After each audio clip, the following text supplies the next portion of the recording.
త్రివిధ దళాల ఉన్నతాధికారులు గత 2 రోజుల్లో ప్రధానితో భేటీ కాగా తాజా రక్షణ శాఖ కార్యదర్శి రాజేష్ కుమార్ సింగ్ ఆయనతో సమావేశమయ్యారు. నీటి సరఫరా పరంగానే కాకుండా ఆర్థికంగానూ పాక్కు ఉక్కిరిబిక్కిరి చేసేందుకు కేంద్రం వ్యూహాత్మకంగా అడుగులు వేస్తుంది. సింధు నది జలాలను నిలిపివేయడంతో మొదలైన చర్యలు ఆ తరువాత బగలిహార్ జలాశయానికి విస్తరించగా తాజాగా సలాల్ జలాశయం నుండి నీరు అందించకూడదని నిర్ణయించింది. పాకిస్తాన్కు నిధులను నిలిపివేయాలని ఆసియా అభివృద్ధి బ్యాంకుకు కేంద్రం విజ్ఞప్తి చేసింది.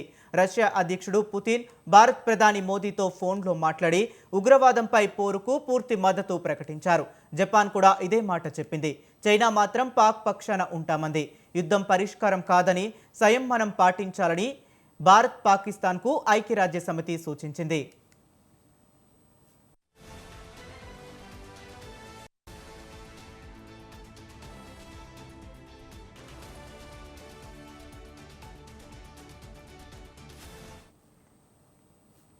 పహల్గాం ఉగ్రదాడిపై భారత్ నిశ్శబ్దంగా ప్రతీకార చర్యలు మొదలుపెట్టింది. జల విద్యుత్ శక్తిని ఉద్దేశించి బగలిహార్, సలాల్ జలాశయాల్లో తొలిసారిగా పూడికతీత పనులు చేపట్టింది. ఇలాంటి ప్రాజెక్టులు ఈ ప్రాంతంలో అరడజనుకు పైగా ఉన్నాయి. వాటిలోనూ పూడికతీత చేపడితే పాకిస్తాన్కు నీరు వెళ్లడం మరింత తగ్గుతుంది.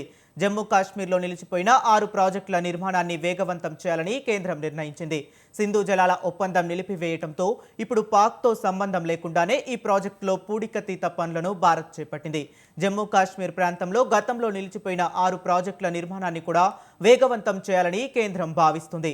ఒప్పందం అమల్లో లేకపోవటం వల్ల పాక్తో సంబంధం లేకుండా మన ప్రాజెక్టుల్లో ఇష్టం వచ్చిన మార్పులు చేసుకోవచ్చని కేంద్ర జల సంఘం మాజీ అధిపతి కుష్విందర్ వోహ్రా పేర్కొన్నారు.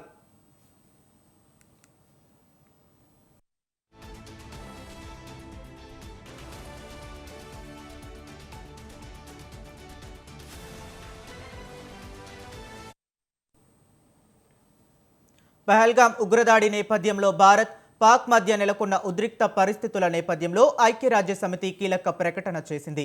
ఇరు దేశాల మధ్య ఉద్రిక్తతలు కొన్నేళ్లుగా ఎన్నడూ లేనంతగా తీవ్ర స్థాయికి చేరటం బాధాకరమని పేర్కొంది. ఈ మేరకు న్యూయార్క్లోని ఐక్యరాజ్య సమితి ప్రధాన కార్యాలయంలో ఆ సంస్థ సెక్రటరీ జనరల్ ఆంటోనియో గుటెరస్ ప్రసంగించారు. ఏప్రిల్ 22న జరిగిన పహల్గాం ఉగ్రదాడిని తీవ్రంగా ఖండించిన ఆయన ఇరు దేశాల సంయమనం పాటించాలని విజ్ఞప్తి చేశారు. ఈ దాడిలో బాధిత కుటుంబాలకు తన ప్రగాఢ సానుభూతిని తెలిపారు.